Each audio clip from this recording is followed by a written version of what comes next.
Kembali lagi hari ini kita datang kepada Tuhan, bersekutu, memuji memuliakan nama Tuhan. Karena Tuhan telah mati buat kita naikkan syukur kita naikkan pujian kita bagi Yesus saja. Terima kasih Tuhan, kami mengucap syukur hari ini. Haleluya, haleluya.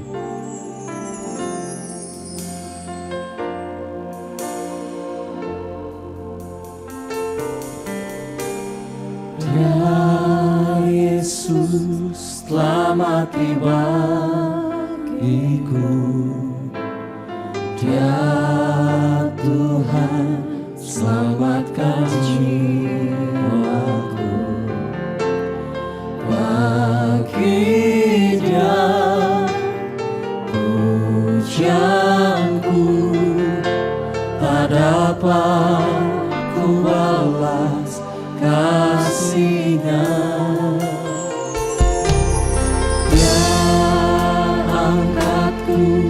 Jadi anaknya,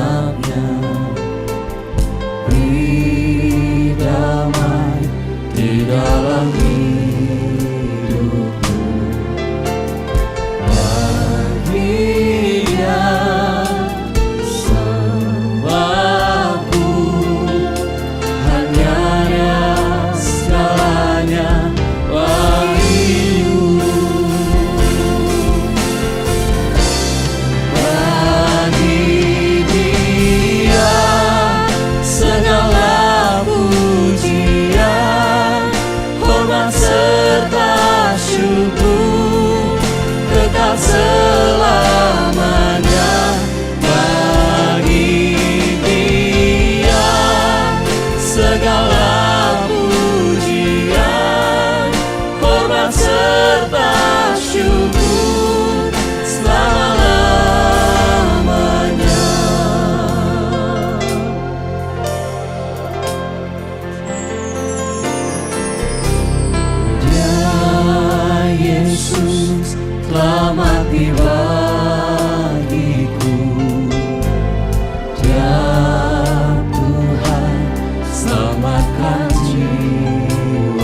persembahkan di hadapan-Mu,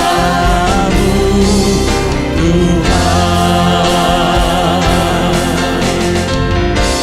Segala pujian dan kemuliaan hanyalah bagi-Mu, hanyalah untuk-Mu. Segala pujian dan kemuliaan ini ku persembahkan di hadapan-Mu, Tuhan. Ini ku persembahkan di hadapan-Mu, Tuhan. Ini ku persembahkan di hadapan-Mu, Tuhan. Segala pujian, segala hormat, segala kemuliaan hanya bagi-Mu, Yesus. Kau yang layak disembah, Kau yang layak dipuji, hanya Yesus Tuhan. Haleluya, haleluya. Segala pujian hormat bagi-Mu, Yesus. Kami ucap syukur Tuhan, karena perbuatan-Mu atas kehidupan kami sungguh ajaib, sungguh luar biasa Tuhan. Sampai hari ini Tuhan kami boleh merasakan, menikmati kebaikan-Mu. Kami telah memuji dan membesarkan nama-Mu oleh karena itu ya Tuhan. Dan sekarang kami mau masuk di dalam renungan firman-Mu. Kami mohon Tuhan akan menolong kami sekaliannya. Tuhan tolong hamba-Mu yang serba biasa ini untuk menyampaikan firman-Mu yang luar biasa. Hamba-Mu perlu pertolongan Tuhan, supaya hamba-Mu dapat menyampaikan isi hati-Mu kepada putra-putri kekasih-Mu dengan jelas dan jernih, sehingga kami semua dituntun ke dalam kebenaran. Firman-Mu adalah kebenaran.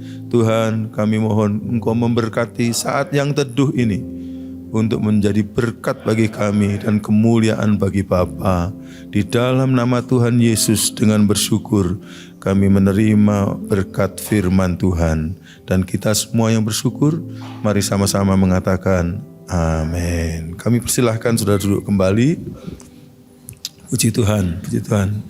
Shalom, shalom, salam sejahtera dalam kasih Tuhan Yesus Kristus.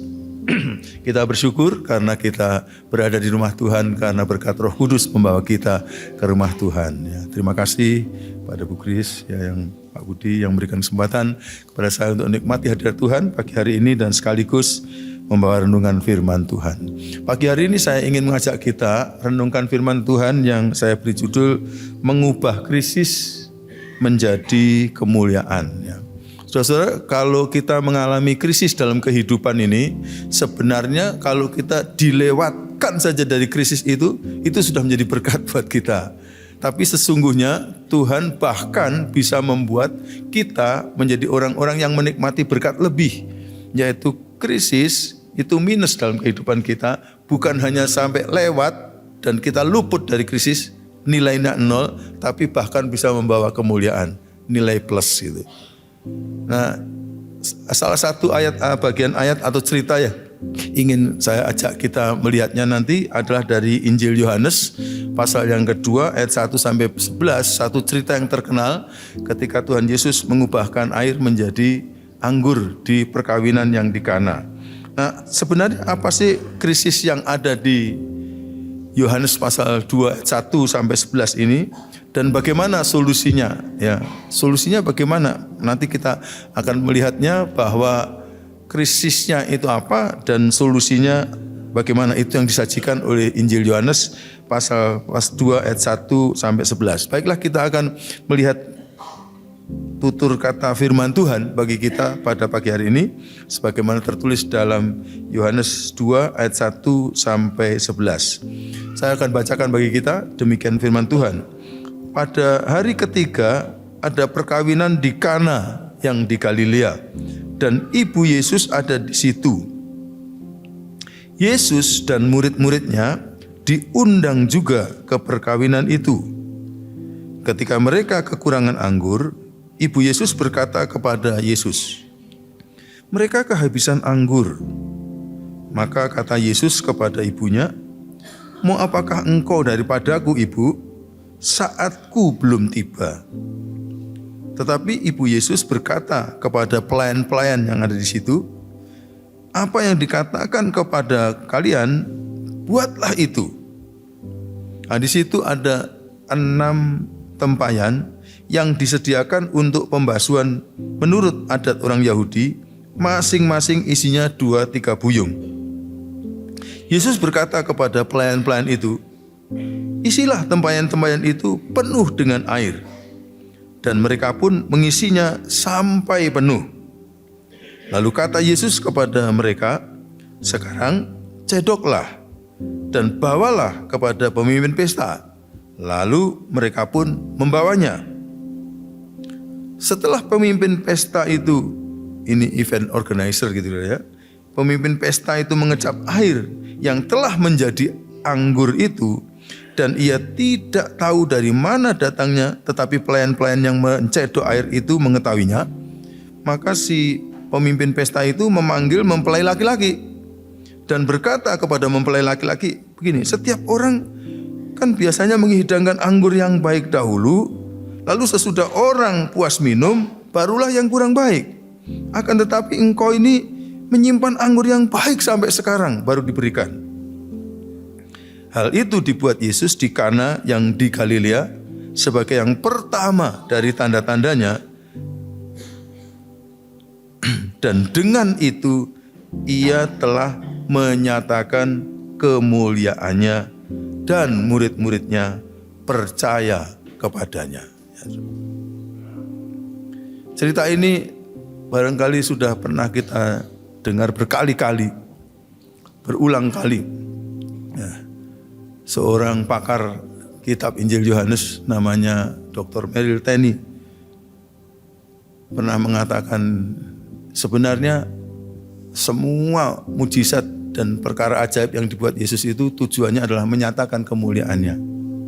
Makanya dalam bagian terakhir dari ayat ini tadi, Yohanes menulis dengan menyimpulkan mujizat itu menyatakan kemuliaan Allah. Tapi tujuan memuliakan Allah adalah supaya orang yang melihat kemuliaan Allah itu percaya kepadanya. Maka bukunya Pak Merrill Tenney itu diberi judul Injil Iman. Injil Yohanes itu adalah Injil Iman. Karena dengan melihat kemuliaan Allah dalam pekerjaan Yesus, maka orang-orang yang semula nggak percaya akhirnya percaya atau beriman kepada Tuhan. Tujuannya adalah untuk itu. Tapi bagi Tuhan yang penting dinyatakan kemuliaannya kepada murid-muridnya. Menarik sebenarnya kalau kita melihat cerita ini, sebenarnya yang terjadi itu apa gitu dalam cerita ini tadi. Sebenarnya yang terjadi adalah kita tahu ada orang bikin pesta pernikahan, lalu kemudian tengah-tengah pesta itu tahu-tahu anggur habis. Nah, anggur habis ini bagi orang-orang Yahudi untuk mengadakan pesta itu merupakan sesuatu yang sangat berarti sekali. Sebab di dalam pesta yang bersifat sukacita, mereka biasanya selalu menyertakan anggur di situ karena anggur itu adalah lambang sukacita. Sedemikian sampai kita itu ada nyanyian yang dikarang oleh anak Tuhan yang mengatakan, "Anggur sukacitaku," gitu ya. Apa?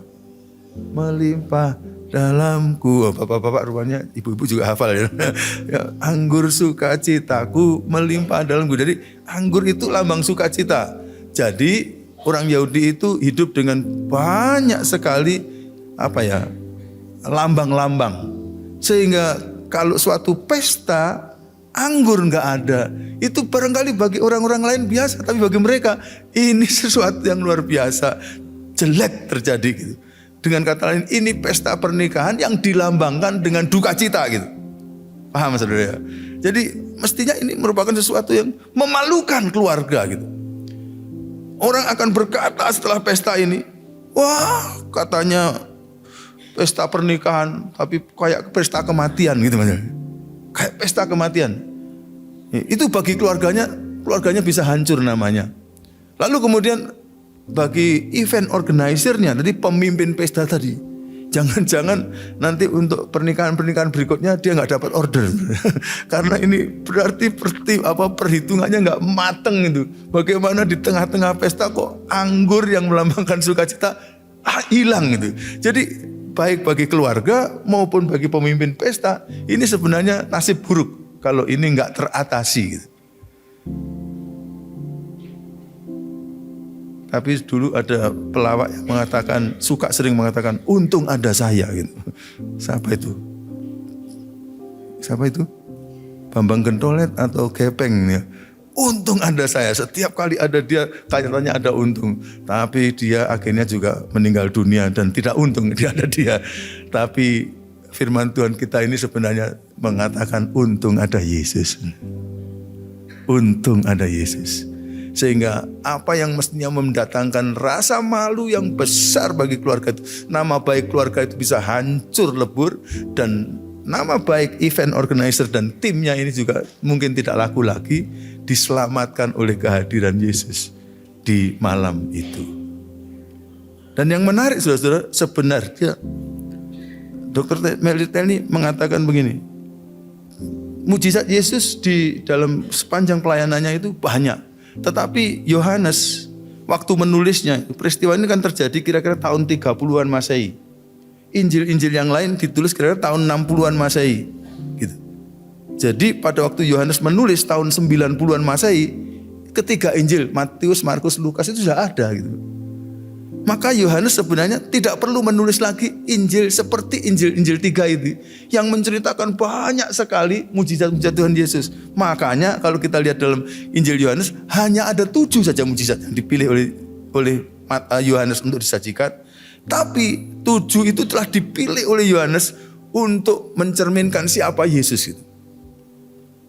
Dan dari mujizat itu misalnya gitu, Tuhan Yesus memberikan makan kepada 5.000 orang laki-laki plus wanita dan anak-anak diperkirakan 20.000 hanya dengan modal 5 roti dan 2 ikan. Lalu Dr. Meliteni mengatakan ini sebenarnya Yesus mau menunjukkan bahwa dia adalah Tuhan yang mengatasi jumlah. Jumlahnya nggak cukup, tapi kalau Yesus ada, karena dia Tuhan yang mengatasi jumlah, maka bisa dicukupkan. Lalu Yesus pernah berjalan di atas air. Menurut hukum berat jenis, ya, kalau orang berjalan di atas air, pasti manusia itu bisa tenggelam. Tapi bagaimana Yesus bisa berjalan di atas air? Dr. Meliteni melihat ini Yesus sedang menunjukkan ketuhanannya, bahwa dia adalah Tuhan di atas hukum alam. Hukum alam menyebabkan kita hidup terbatas oleh hukum alam itu. Tapi bagi Yesus tidak terbatas karena dia mengatasi hukum alam. Nah, saudara melihat yang ini ya. Lalu kemudian Tuhan Yesus menyembuhkan seorang yang sakit berjarak kira-kira 38 atau 42 km dari Kapernaum ke satu kota yang lain. Tuhan Yesus menyembuhkan jauh. Lalu Dr. Meliteni mengatakan ini Yesus sedang menunjukkan bahwa dia adalah Tuhan yang mengatasi jarak. Jadi kalau anak kita ada di luar negeri sedang sakit, nggak perlu kita terbang ke sana dulu, kirim doa dulu gitu. Karena Tuhan Yesus bisa ke sana dulu, karena dia bisa melakukan sesuatu yang mengatasi jarak. Waktu dia jadi manusia, dia dibatasi oleh ruang dan waktu, tapi toh ketuhanannya tidak pernah dibatasi sehingga dia bisa mengatasi jarak. Kalau begitu, yang ini kira-kira Yesus mau menunjukkan bahwa dia itu Tuhan yang mengatasi apa? Tuhan yang mengatasi kualitas. Tuhan yang mengatasi mutu. Dia bisa mengubah mutu yang jelek seperti apapun menjadi mutu yang sangat baik. Lalu beliau jelaskan begini. Saudara-saudara, ini mutu air yang dijadikan anggur itu jelek sekali. Karena apa? Air yang dipakai itu adalah air untuk basuh kaki.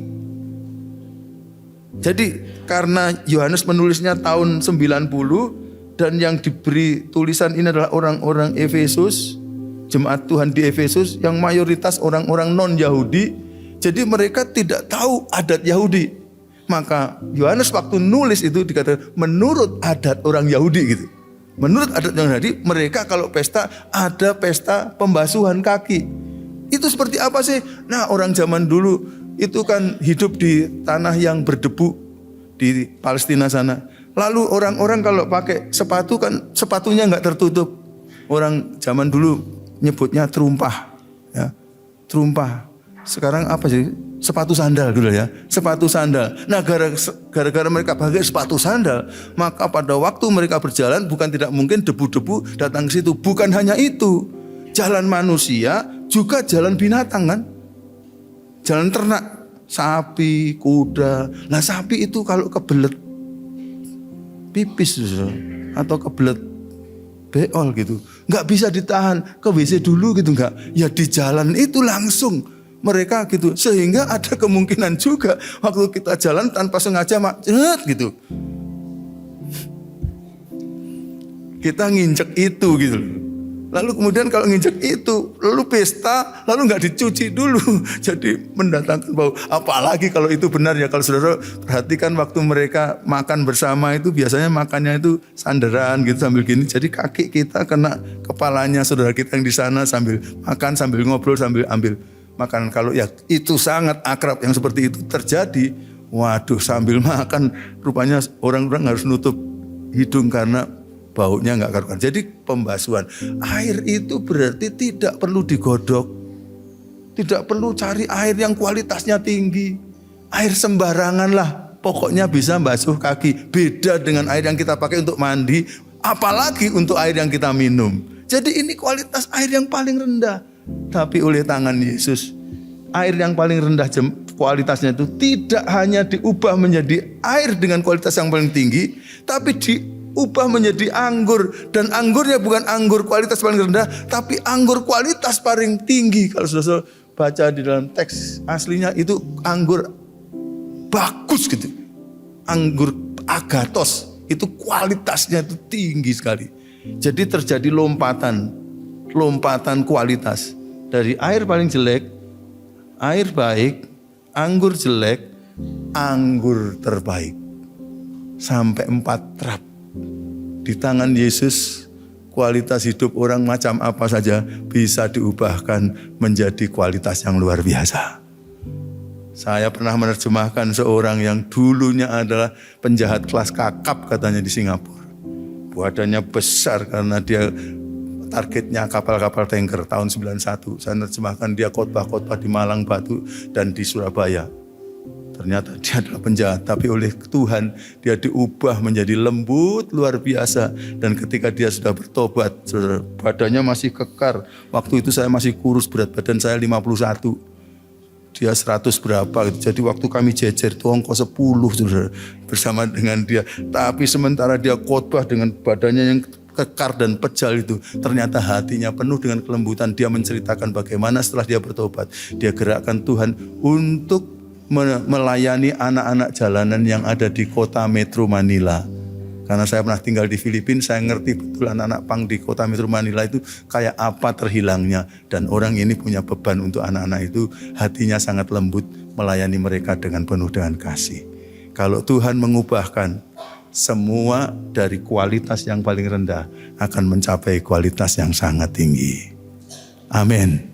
Amin. Ada harapan bagi kita yang sekarang sedang mendoakan doa-doa tertentu. Bagi orang-orang tertentu yang barangkali, aduh ini kok seperti begini. Beberapa waktu yang lalu saya khotbah di sini ya. Dan ceritakan anak-anak yang kita dititipkan ke kami itu. Ya sampai staf-staf Sati ngomong, kok lebih jahat dari setan, sudah masih ingat itu. Tapi kalau Tuhan ubahkan ternyata bisa menjadi anak-anak yang jinak dan lembut dan bagus luar biasa. Jadi ini adalah apa yang bisa disingkapkan dari firman Tuhan. Namun kalau kita mau melihat krisis ini diubah menjadi kemuliaan, tadi kita melihat beberapa hal yang terjadi di dalam narasi yang dibangun oleh si Yohanes. Sekurangnya 3 hal saudara. Bagian kita agar supaya kalau kita mengalami krisis, kalau kita berada dalam krisis dan kita mengharapkan itu bisa ditolong Tuhan, diubah oleh kita dan Tuhan menjadi sesuatu yang menjadi kemuliaan. Nomor 1, klik X. harus selalu ngundang Yesus. Saya sudah katakan tadi, untung ada Yesus. Kalau enggak ada Yesus, nama baik keluarga malam itu hancur lebur. Event organizer enggak laku lagi. Tapi untung ada Yesus. Saudara, semakin kita ngalami pengalaman-pengalaman bersama Tuhan, nanti saudara akan bersama-sama selalu akan sering akan mengucapkan untung ada Tuhan. Untung ada Yesus dalam keluarga saya. Sebab itu marilah kita selalu mengundang beliau untuk datang kepada hidup kita. Kita punya suatu kebiasaan orang-orang percaya yang bertumbuh dalam Tuhan itu, bagaimana dia bisa kuat itu dan kemudian dia selalu bisa ditolong dengan kehadiran Tuhan. Orang-orang percaya Kristen itu punya makanan rohani setiap hari, membangun hubungan pribadi dalam doa dan membaca firman serta merenungkannya. Itu seolah-olah kita mengatakan, Tuhan, ayolah datang dalam hidup saya hari ini dan tuntunlah hidup saya. Saya tidak berani jalan sendiri. Ku tak dapat jalan sendiri. Tuhan, tolonglah aku, ya. Biarlah sinarmu menerangi jalanku, ya. Sebab ku tak dapat jalan sendiri. Luar biasa, saudara. Perlu kehadiran Tuhan. Kalau Tuhan hadir, firman Tuhan mengatakan di situ ada damai sejahtera.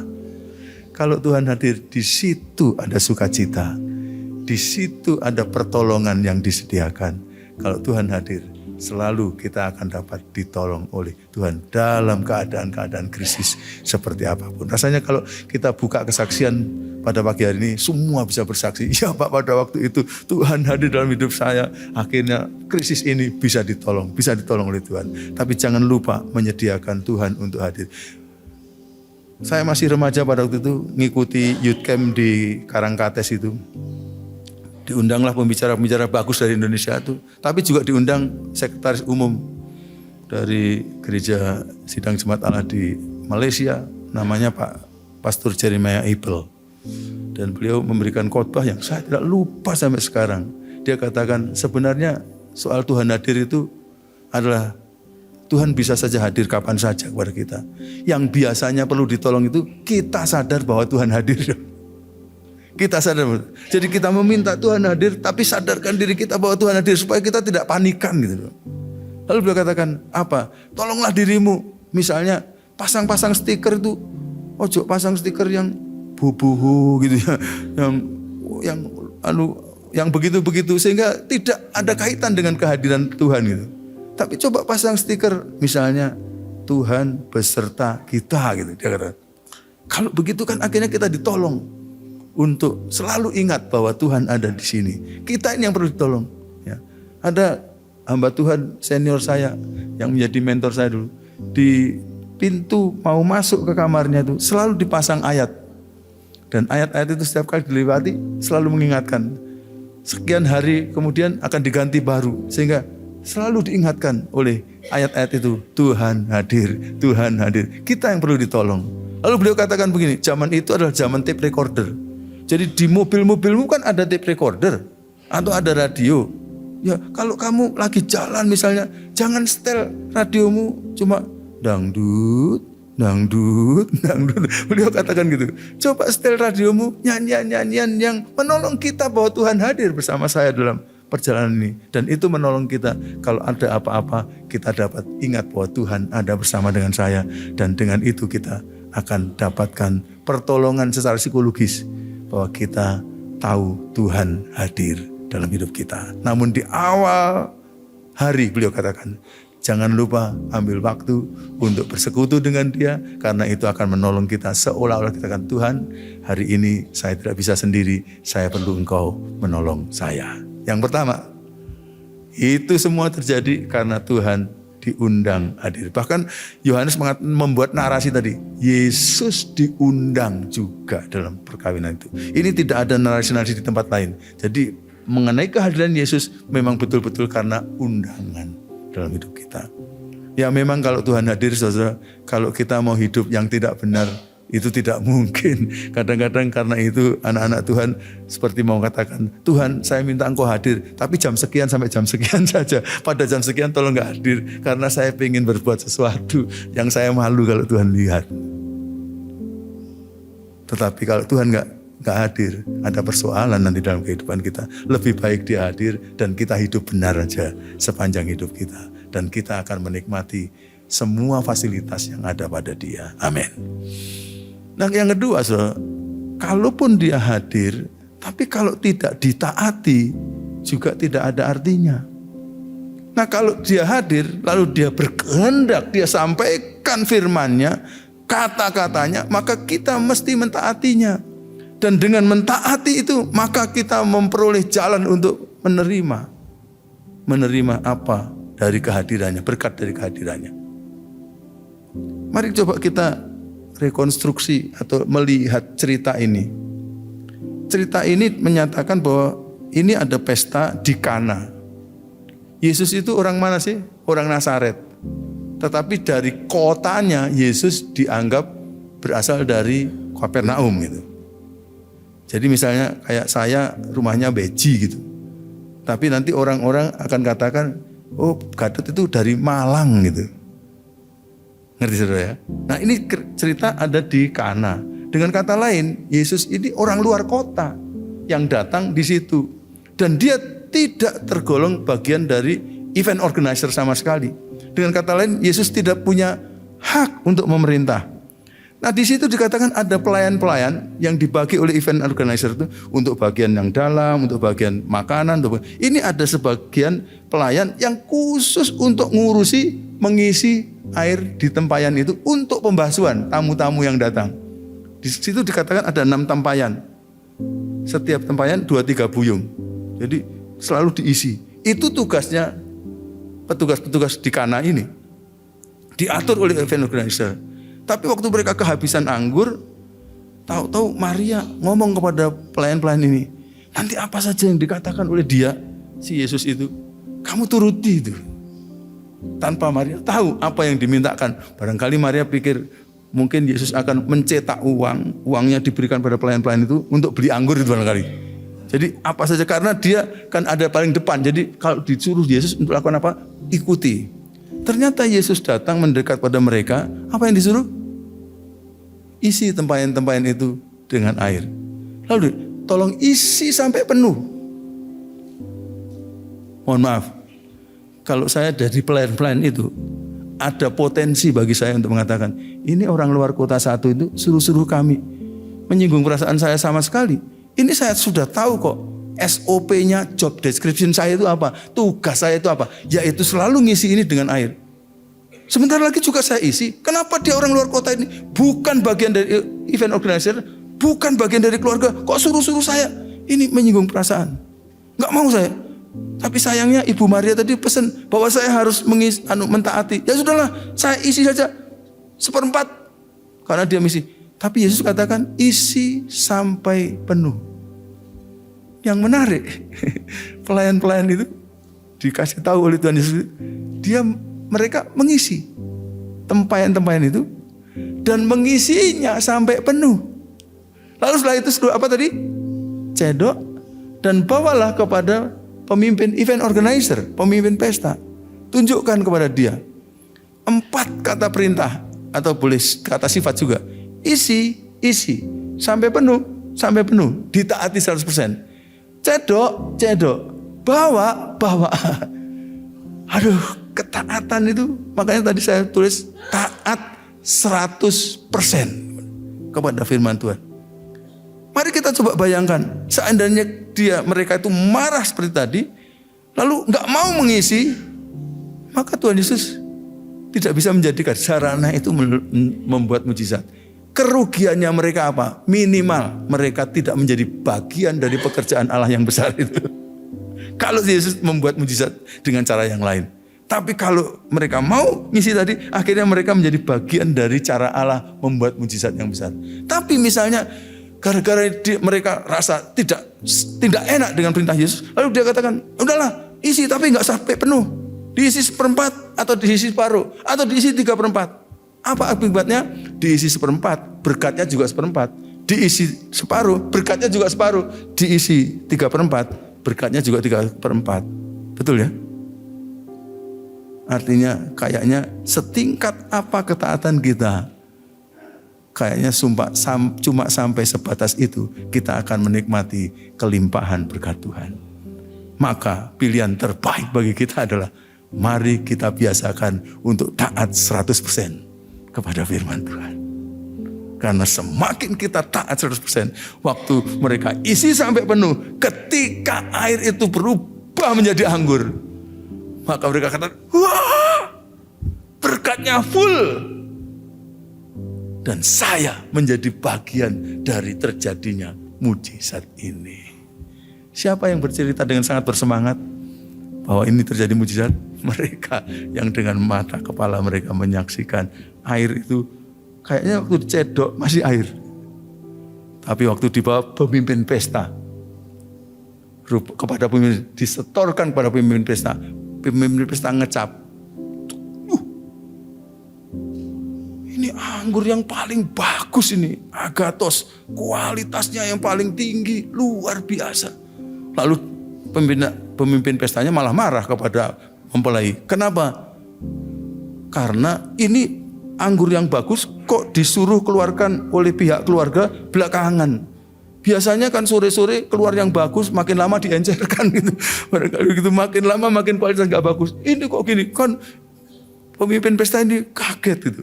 Kualitasnya kok bagus luar biasa. Dan kemudian nama Tuhan dipermuliakan. Taat 100% kepada firman Tuhan. Nah, saya percaya bahwa kalau kita membaca firman Tuhan, mengerti firman Tuhan, saya kira saudara-saudara pasti lebih mudah untuk percaya. Tapi kadang-kadang Tuhan juga berbicara kepada kita melalui rohnya kepada batin kita. Dan apakah kita taat atau tidak, itu juga menjadi sesuatu yang menjadi ukuran seberapa besar nanti berkat Tuhan akan bisa kita terima. Izinkan saya sharing sedikit saja.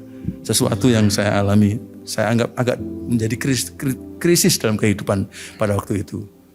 Kadang-kadang orang melihat krisis itu sesuatu yang berkaitan dengan harta atau dengan berkat-berkat jasmani dan sebagainya.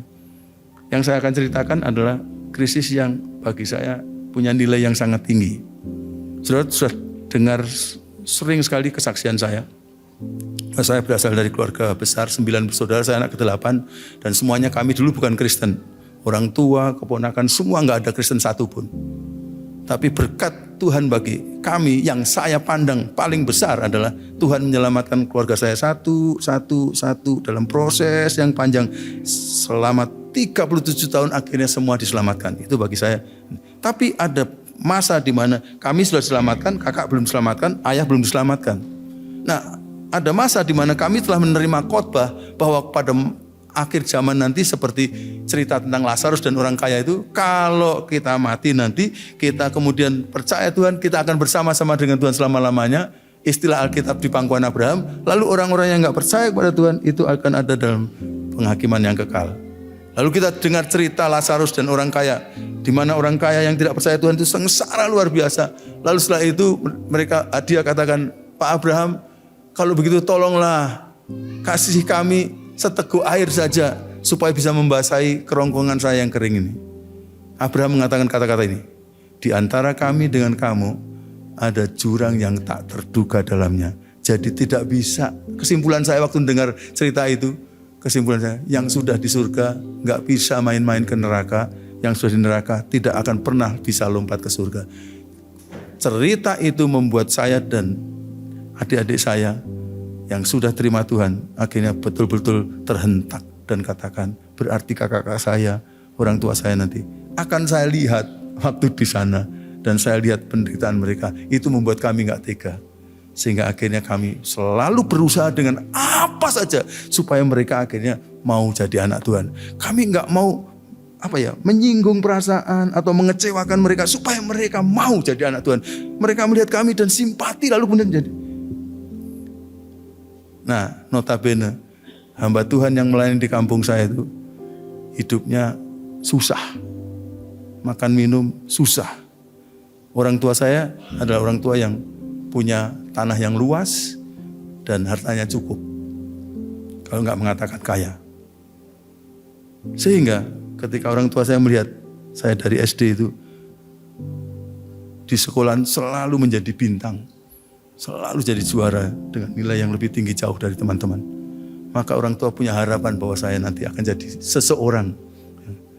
Tapi pada waktu saya mau tamat SMA, saya mendengar Tuhan memanggil saya, kamu masuk sekolah Alkitab. Saudara tahu jawaban saya? Langsung saya katakan, Tuhan, sudah beberapa tahun kami berusaha sekuat tenaga supaya tidak mengecewakan orang tua untuk membuat keputusan hidup. Tapi kenapa Tuhan mau saya menjadi pendeta yang notabene orang tua saya mengatakan, aduh kasihan pendeta itu. Bahkan kadang-kadang orang tua kami juga memberi kepada mereka pemberian berupa makanan. Orang tua saya pasti menyimpulkan dengan gampang, Gadut ini katanya cerdas, tapi goblok sekali dalam mengambil keputusan gitu. Kok mau jadi orang seperti itu? Dan bayangan itu membuat saya susah sekali untuk taat kepada Tuhan.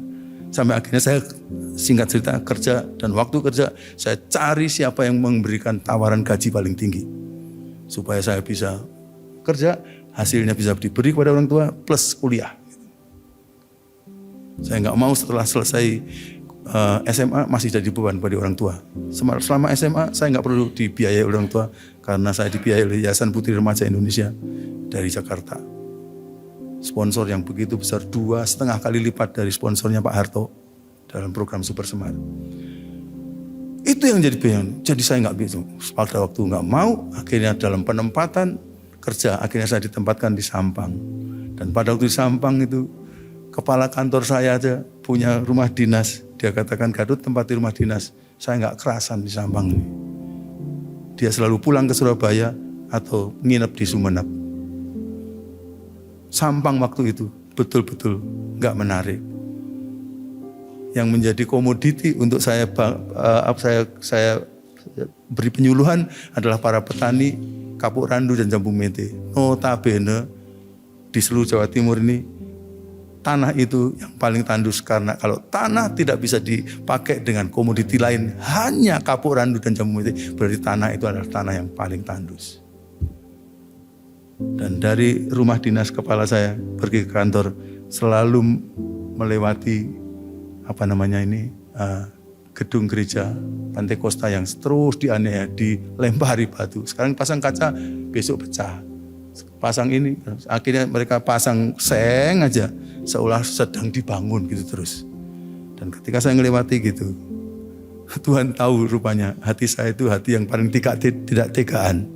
Lalu Tuhan katakan, Gadut, kamu mau meniti karirmu, kamu menjadi orang berhasil. Memang kamu berusaha untuk orang tuamu bertobat, tetapi gerejaku lagi menderita. Masa kamu gak mau ikut bantu saya kerja bagi gerejaku? Sentuhan Tuhan pada hati saya ini buat saya bingung sekali. Malam-malam saya berdoa terus dan katakan, Tuhan, tapi Engkau tahu loh, keputusan saya ini hanya satu keinginan saya. Supaya orang tua saya, kakak-kakak saya gak kecewa dan mereka lebih simpati dengan Kristen dan akhirnya mereka bertobat. Lalu seolah-olah saya dengar dari Tuhan, gini deh, gimana kalau saya tawar, orang tuamu urusanku, tapi urusanmu adalah taat kepada kehendakku. Orang tuamu akan saya urus, kamu urusannya taat saja kepada kehendakku. Saya bergumul seperti Yakub dengan Tuhan. Dan pada hari terakhir saya katakan, ya Tuhan, saya coba. Saya pulang dan saya katakan begini, tapi mohon maaf jaminannya, minimal sebelum mereka semua meninggal, 5 menit atau 10 menit sebelum mereka harus sudah menjadi calon masuk surga. Sudah harus tobat. Saking gregetnya saya. Kalau enggak, nanti di surga saya akan protes kepadamu Tuhan. Mohon maaf, saya sangat kekanak-kanakan. Tapi saya betul-betul marah. Dan saya pulang 2 tahun penuh saya tidak bisa berbicara kepada orang tua saya. Mereka kecewa berat. Tapi singkat cerita, mulai tahun ketiga Tuhan bekerja dengan caranya yang luar biasa. Para hamba-hamba Tuhan dari Malang Selatan dan Blitar Selatan sebenarnya bersaksi terus pada orang tua saya, tapi diajak debat dan akhirnya berakhir dengan ditolak banyak. Tapi kali itu dia sedang membaca buku. Dan yang menarik adalah kira-kira 1 bulan sebelum saya wisuda di Sati, ternyata ada berita orang tua saya menjejakkan kaki pertama kali ke gereja. Selama 3 tahun itu Tuhan memproses mereka, sehingga sebulan sebelum saya wisuda, mereka jadi anak Tuhan. Apa yang saya doakan di Sampang menjadi kenyataan. Sehingga pada waktu saya wisuda, saya menangis bukan karena saya berprestasi dalam pendidikan. Yang itu sudah biasa saya alami. Saya menangis karena janji Tuhan di Sampang. Saya saksikan. Tuhan katakan, saya urus orang tuamu. Kamu urus taat saja kepada saya. Sejak saat itu saya belajar untuk mau taat kepada kehendak Tuhan. Ternyata dalam ketaatan kehendak Tuhan itu selalu ada berkat yang menyertai setimpal dengan ketaatan itu. Singkat cerita, nanti seterusnya kakak-kakak saya yang belum bertobat, selalu saja mereka bertobat ketika saya taat kepada Tuhan. Gak ada kaitannya saya dengan mereka, tapi saya urusannya hanya taat saja kepada Tuhan. Lalu Tuhan menjawab doa saya dan mereka akhirnya semuanya diselamatkan.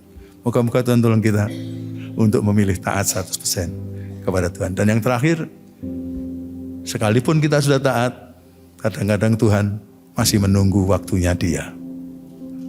Karena apa? Tuhan mau cari waktu yang terbaik supaya itu betul-betul membawa kemuliaan yang terbesar bagi Dia.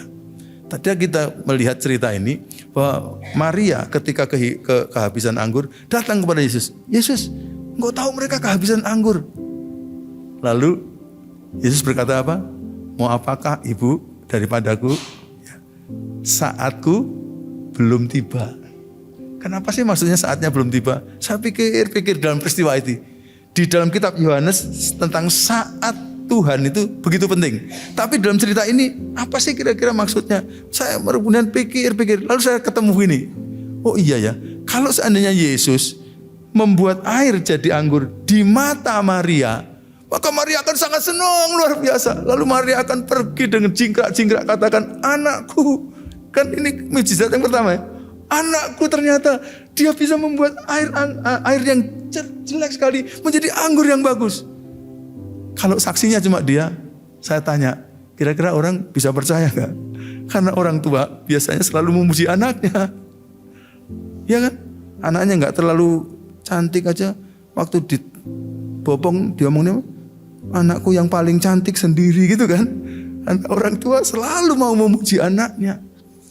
Dan ketika itu yang saksi harus Maria, maka tidak terlalu dahsyat hasilnya. Tetapi kalau yang bersaksi adalah orang yang bisa marah sebenarnya kepada Yesus, maka orang itu akan katakan, kamu gak percaya? Saya aja tadi mau marah kok gitu, karena dia suruh-suruh saya. Tapi di depan mata saya, air itu. Nah ini orang-orang yang sebenarnya punya hak marah pada Yesus menyaksikan mujizat itu. Maka mereka menjadi tukang saksi yang paling kuat yang mengatakan gak bisa kamu percaya. Kami melihat itu. Lebih dari 2 saksi melihat perbuatan. Jadi Tuhan kadang-kadang menunggu waktu untuk melakukan pertolongan bagi kita.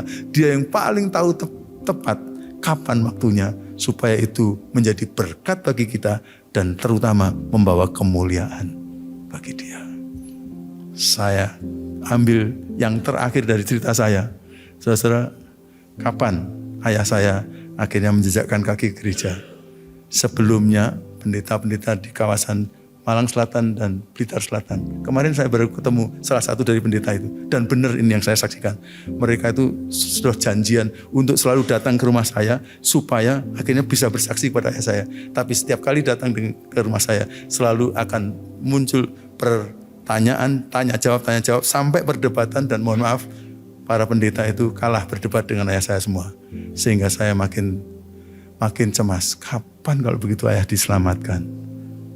Tapi Tuhan punya cara. Ada seorang pemimpin level nasional yang percaya kepada kepercayaan lain, lalu bertobat kepada Tuhan. Dia sangat pintar, bergelar doktor. Dia nulis buku. Kok bisa bukunya itu sampai di tangan pendeta saya. Dan karena pendeta saya sahabat baca dengan ayah saya, maka buku itu diberikan kepada ayah saya. Itulah proses 3 tahun tadi yang saya katakan. Ketika tanpa saya ketahui, ayah saya sedang membaca buku itu satu. Sampai buku yang ke-17 dia baca. Dan dia akhirnya memutuskan untuk menjadi anak Tuhan. Apa artinya? Pada waktu beliau memutuskan jadi anak Tuhan itu, tidak ada satu orang Kristen atau pendeta pun yang sedang bersaksi kepada saya. Apa artinya? Artinya kalau ada pendeta yang sedang bersaksi, jangan-jangan pendeta itu akan mengatakan, memang kalau bapaknya Gadut itu yang bisa tobatkan pasti saya gitu.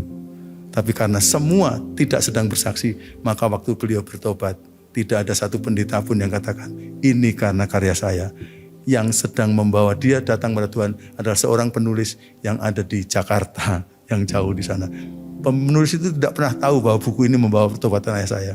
Ayah saya tidak pernah ketemu dengan dia, sehingga pujian tidak datang kepada penulis itu. Tapi semua orang mengatakan, memang orang ini sulit sekali. Hanya Tuhan yang bisa menyebabkan orang ini percaya kepadanya. Lalu nama Tuhan dipermuliakan di daerah Blitar dan sekitarnya. Tunggu waktu Tuhan, maka itu akan memberkati kita dengan kelegaan yang besar dan kemuliaan bagi Tuhan. Mari kita sambut firman Tuhan sambil berdiri sama-sama.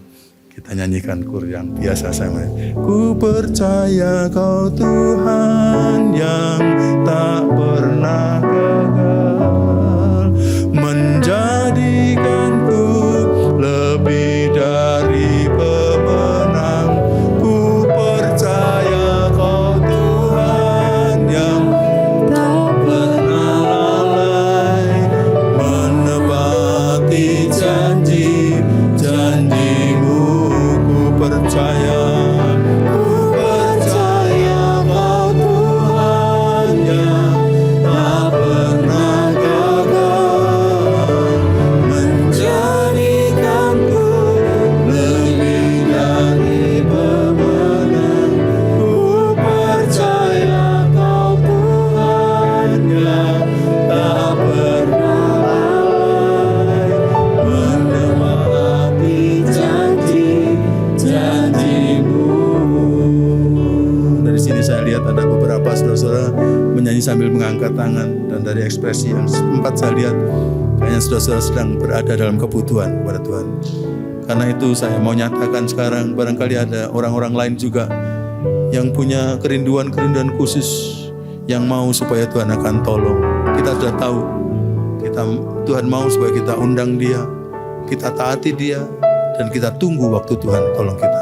Kalau memang ada di antara saudara-saudara yang perlu dukungan doa, supaya Tuhan akan menunjukkan kemuliaannya dalam hidup saudara dan orang-orang lain bisa percaya kepadanya, saudara boleh mengangkat tangan di hadapan Tuhan, nyanyi lagu ini.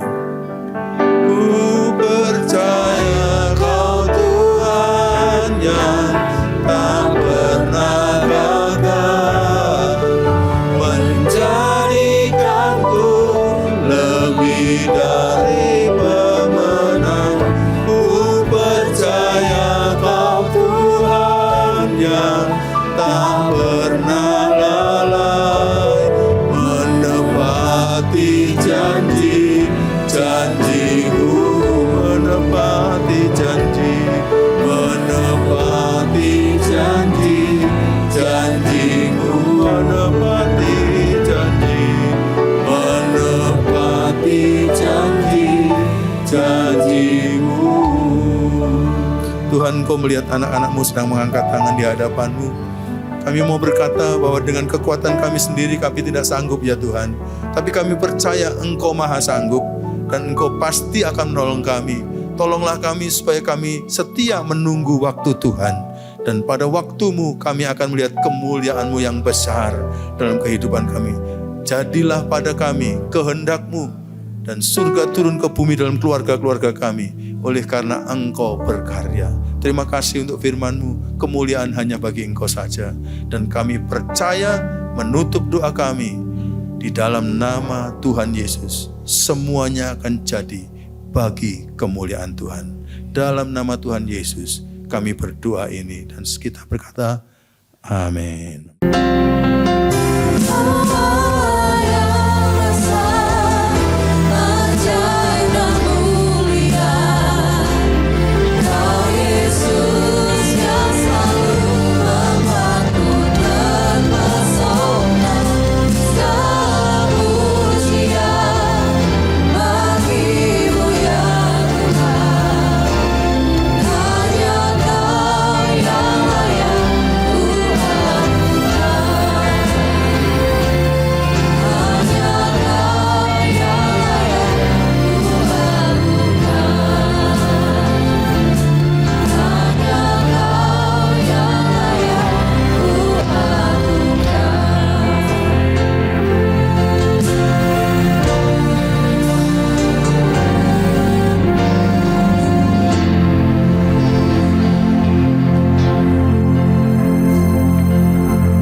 Ya Tuhan, hadirat-Mu tetap menyertai mereka untuk memberkati setiap rumah tangga mereka, seluruh anggota keluarga mereka.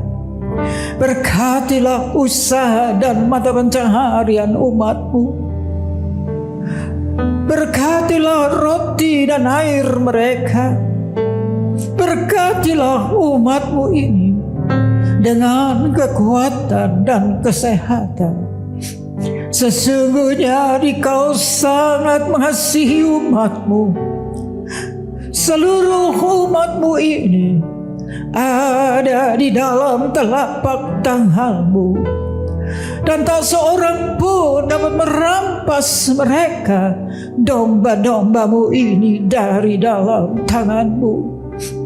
Hamba-Mu berdoa, bawalah seluruh sidang jemaat-Mu ini semakin hari semakin dekat kepada-Mu, semakin mengasihi Engkau ya Tuhan, sehingga mereka boleh tiba di puncak bukit kesucian-Mu dan memandang wajah-Mu yang indah. Kini sidang jemaat yang dikasihi Tuhan, Allah yang kekal adalah naungan-Mu, dan lengannya yang abadi menopang Engkau. Tuhan memberkati Engkau dan melindungi Engkau. Tuhan menyinari Engkau dengan wajah-Nya, serta memberikan Engkau kasih karunia. Tuhan menghadapkan wajah-Nya kepadamu dan memberikan Engkau damai sejahtera di dalam berkat nama Tuhan Yesus Kristus. Amin.